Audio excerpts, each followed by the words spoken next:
is the third circle.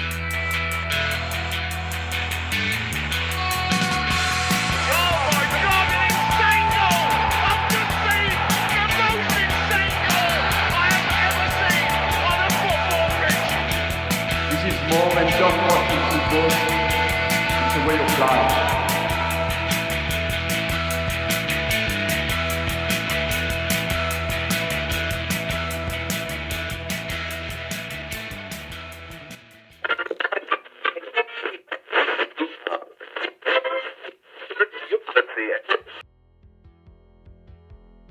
It's hard to imagine alternative futures, and this is as true in football as it is in life.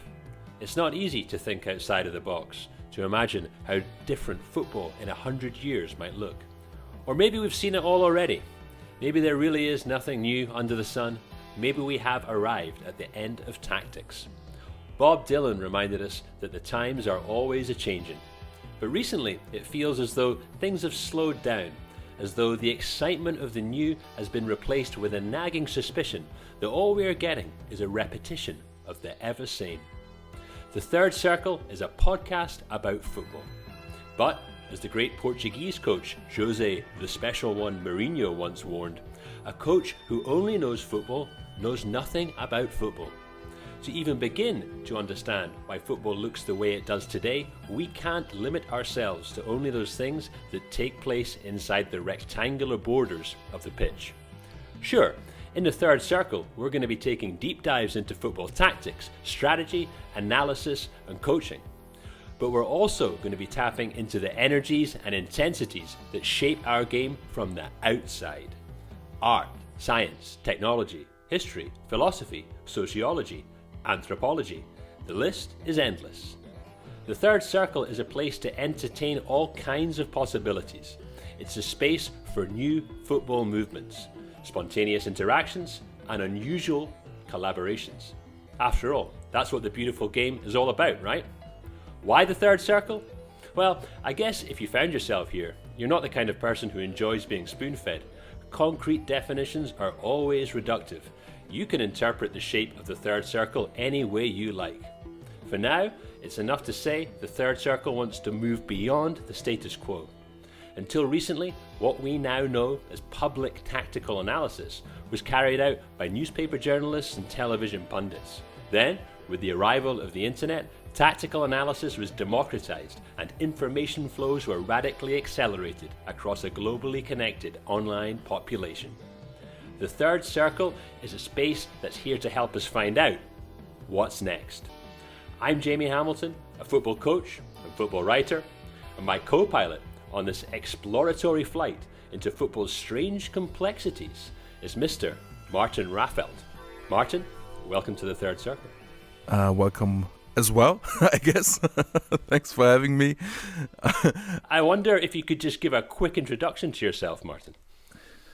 Yeah, I am Martin Rafelt, 34 years old, and if your name doesn't tell me, my accent probably will, that I'm from Germany. I am part of Spielverlagerung, DE and com, and I'm not one of the founders, but one of the guys who own the website, and the first guy who joined after it was founded, so sort of people think I am one of the founders, which is enough for me. And yeah, I am a football coach. First of all, writer. Secondly, at the moment, I give seminars for coaches in the Spielverlagerung Academy. Sign up if you want. Very much interesting stuff, I think. I hope. I have worked as an analyst for Thomas Tuchel when he was back in Mainz, and I have been working for 3 years in Croatia at Hajduk Split as an assistant coach and as the head of tactics of the academy. If you want, I always take full credits, of course, for them reaching the youth league finals 2 years ago, yeah, that's basically me, and I hope we can have a nice time together in the Third Circle. Yeah, thanks. A fantastic introduction, Martin. And yeah, I wonder if you have any initial thoughts at the outset of this adventure as to what you hope to get from the third circle and where the third circle might possibly lead us. I think we, knowing each other now a little bit, we usually have quite fruitful discussions about football, and we both share some things, which is that we look at the broader picture, that we look at the like very deeply into the topic, and try to make things like make sense of things in a conceptual way. And I hope this is actual language and I'm not inventing words here. I know that we'll get to that in a minute. We'll get to the invention of words later. That one's fine. And but we both have a bit of a different view on the topics. We watch the same things from different perspectives, and I think this is always very very useful to have, and we can probably create some good thoughts, some good discussions for the people here, and do what we tend to do, which is trying to push forward the discourse about football. Yeah, and that's nice. And you mentioned a couple of things there. We'll get to the word creation in a little bit, but also this general term of creation, right? To push forward. I mentioned at the start of the intro about my feeling that it's very difficult to imagine alternative futures, and I think that's really true in football tactics. And I think we find ourselves in a moment where, for sure, football tactics and the analytical side of football is probably more popular than ever and more consumed than ever all around the world. Of course, the internet makes access to all the information, to all the content that we're showered with, right? It's coming through on the algorithm non-stop. It's like an avalanche, right? To find out the crazy new football meta that's been discovered every time on YouTube. And that's great in some sense. Everybody now can be a tactical analyst and put forward their ideas. But there's always been a little bit of a nagging frustration for me that there's this way of thinking about football tactics that sees progress as something that's going to be taken from the past, right? That's happened already. That is this kind of never-ending cycle. And it's like, oh, well, last time that the attack was on top, then the defense did this, so we're probably going to see it go back and forward like that. And then you kind of get yourself stuck, right, in this way of thinking. And it makes new ideas and novel ideas, novel concepts, much more difficult, I think, to imagine. And as we go through our journey on the third circle, I think for sure my tendency for speculation is maybe going to become clear, but hopefully it's speculation with reasoning, right? The reasonable speculations. And of course, not all are going to be accurate, but I think it's very important for us to have a space where we can engage in this almost kind of playful style of analysis, and in the hope that some of the concepts and some of the ideas that we're discussing might help people, and ourselves included, coaches, fans, analysts, to think about and imagine football in new ways, right? Yeah, and I think we definitely share this sort of frustration with this basic idea of people who sort of assume we have seen everything, we know everything about football, we are comfortable in thinking about football and discussing football, and there's nothing like novel really developing, and it's just the things that we already know. Because if you look deeply, then we definitely have seen a big evolution in football. We play very different football than 30 years ago. It doesn't make sense to deny that, and I definitely can see that we are going to push the borders much further away than we already did in football as a football world, if you want. And I definitely actually probably one of my biggest motivations in football is that I want to see football develop to a state where it's consistent, really good creative attacking, and not just there's not just sparks of good moments, there are just consistently good moments, and not only for the absolute top teams but across the board, which I think this is definitely possible. And And I think many people know football as a relatively like negative game, defensive game, where not so many things happen, and only when something happens, it's either extraordinary or a mistake.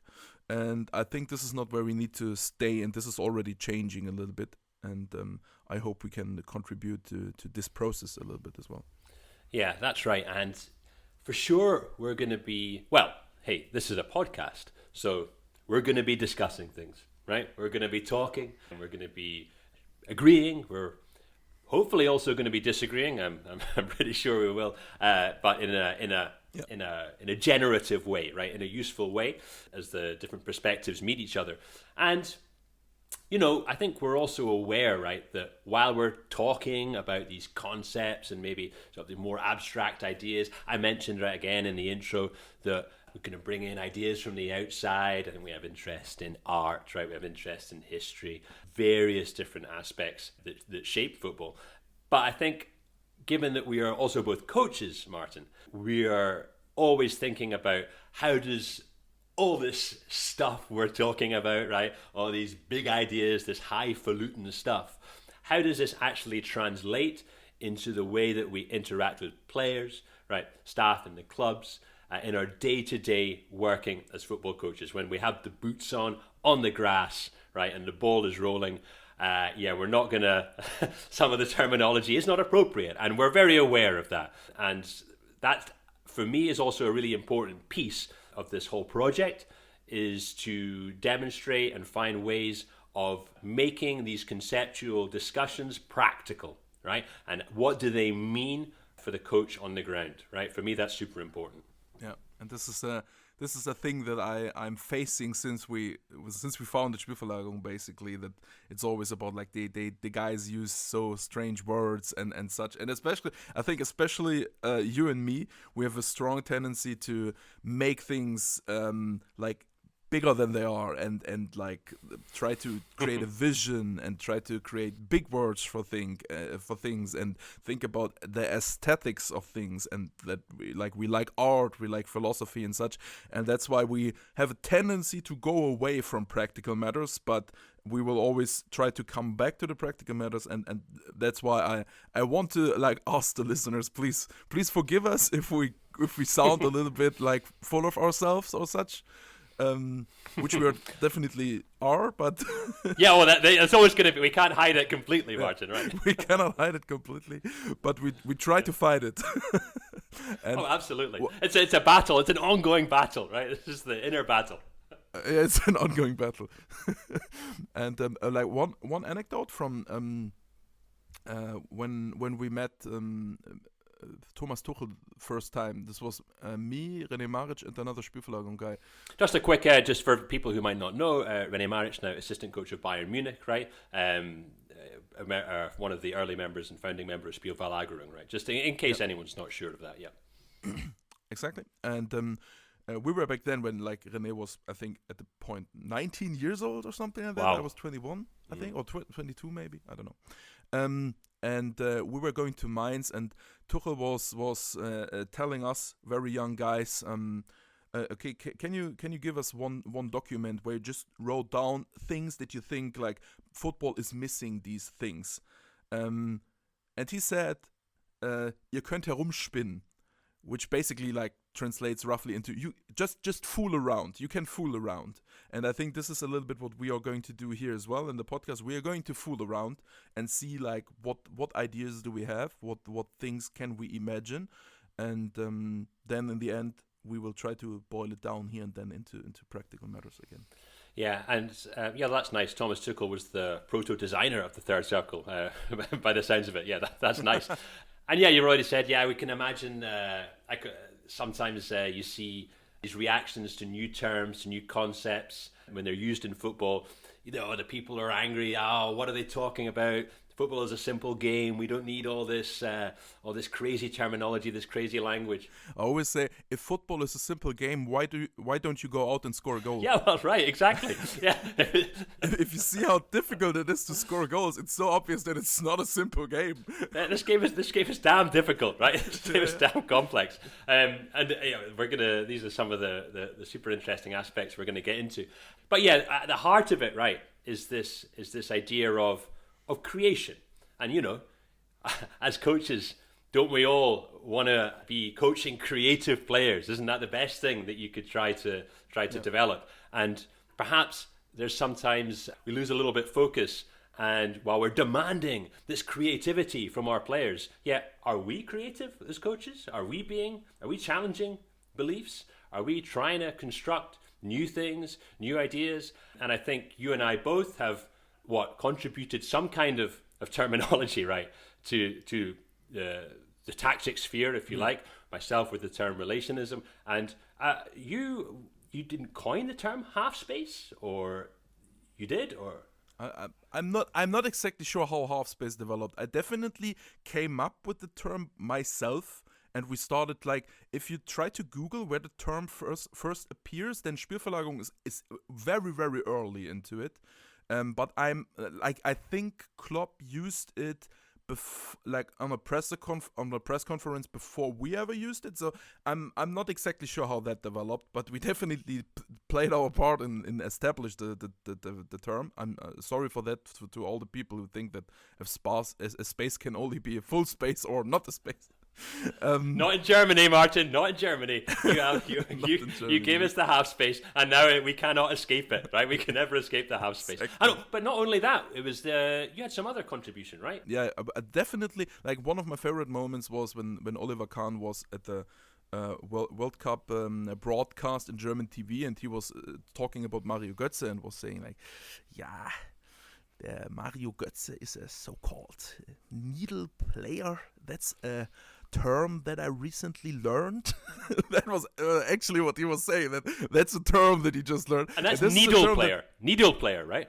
Needle player, German Nadelspieler. It's not that common, but it's sort of common in German, which describes a player who goes through tight spaces, like Iniesta, like Messi, like Florian Wirtz, and This was really funny because he's this is definitely an invention from us, because this is not only we just started to use this term. I actually remember that I had a chat with René where I was saying, we need a term for that. What do you think about this word? And it was funny because René is also this is his type. This was always his type of playing when he was a player, so he liked that. And I think this is a little bit shows already where we are going, because this is some aspect of football where just people were not talking so much about this aspect. You would talk about good dribblers, good creative players, but about the specific aspect of getting the ball through tight spaces. This is obviously a very important aspect, and this was not talked about, so we started to talk about. And this is surely what we also want to do with this podcast, that we talk about things that before that we didn't talk about so much. And I was recently as well, I was having the seminar series about relationism based on your inspiration, and what many people said there to me, and it was also the same for me, that this term allowed us to become more clear and to see more clearly and name more clearly aspects of the game that we were intuitively aware of, that the players that happen in the game, but it's just not so easy to talk about that very clearly, and so talking and thinking are very strongly connected in human minds, and sometimes when you want to open up a new path of thinking, then a new word can also help you with that. For sure. And I also love the fact we got to hear your impersonation of Oliver Kahn in English, but I think with a specific German accent, right? So yeah, this was a real treat on this early introduction episode to the Third Circle, Martin, right? And it links nicely with this idea of language, right, that you're talking about, and translation almost. And yeah, I understand the criticisms that can be leveled people who are just, willy-nilly coming up with language in terms that perhaps isn't useful. But at the end of the day, right, if the concept or term is not useful, then it won't be used and it will be discarded and people will continue without it quite happily. But yeah, like you say, I think that there was a much stronger argument for the creation of language, right, of concepts. For me, that is creativity, right? To try to come up with concepts, with language. And of course, because, when you translate things, it's not always just a direct translation. And I'm reminded of the movie Arrival by Denis Villeneuve, the recent... I think it was a short story by Ted Chiang, actually, adapted for a big movie by Denis Villeneuve. And the idea, right, the aliens arrive and the way they communicate is, well, as you'd expect, completely alien. And the humans try to translate it, but it's not just a case of, oh, well, that sign means our human word. It's actually different concepts, right? Completely different concepts. And this unlocks this almost portal into a different type of thinking. So for me, and this might be a little bit, grandiose or idealistic, but the third circle, to be a space where we can think of it as a portal, right? To open doors, to open avenues that we don't necessarily know where they're going to go, but through the interactions of yourself, of myself, and of guests that will be joining us, if they're brave enough to enter into the third circle. Through those interactions, we can try to... I hope they don't need to be too brave in order to step in. No, absolutely. It's a very comfortable... Everybody should feel welcome. Oh, of course. It's a very comfortable place at the same time. And hey, that's an important point. I just want to perhaps finish on at the beginning of this journey in this intro episode. The third circle is a place for everyone, right? Anyone can be part of the third circle. And as I said, for sure, we're going to be getting interesting guests who are working in football as coaches, as analysts, people from the media side of things, and hopefully people who aren't directly involved with football, but perhaps some of the things they are interested in and their areas of expertise are going to challenge us, right, and help inform our thinking in different ways. But we would love to hear from you, listeners, hear your criticisms, hear the things you like, what did you love, what did you hate. Give us the feedback and get involved and take an active role in the third circle. And because I'm a firm believer, the more of those interactions, the more of those perspectives, the better the environment for creating the novelty. And I think that's probably the main and central part of this for me, is to make this a collaborative place, right? Yeah, absolutely. Looking forward to be part of it. And I think we will find really nice things and interesting thoughts and good perspectives that will push things further forward. Fantastic. Thank you, Martin. We believe that the first full episode of the Third Circle is going to be out very soon following this introduction. So watch social media platforms for information about that. This podcast is going to be available wherever you normally find your podcasts. So whenever you see that third circle, feel that you're a part of it, get involved, engage, and together let's move this discussion forward, and hopefully we can make some kind of contribution to this beautiful game that we all love so much. Until next time, cheers. Cheers.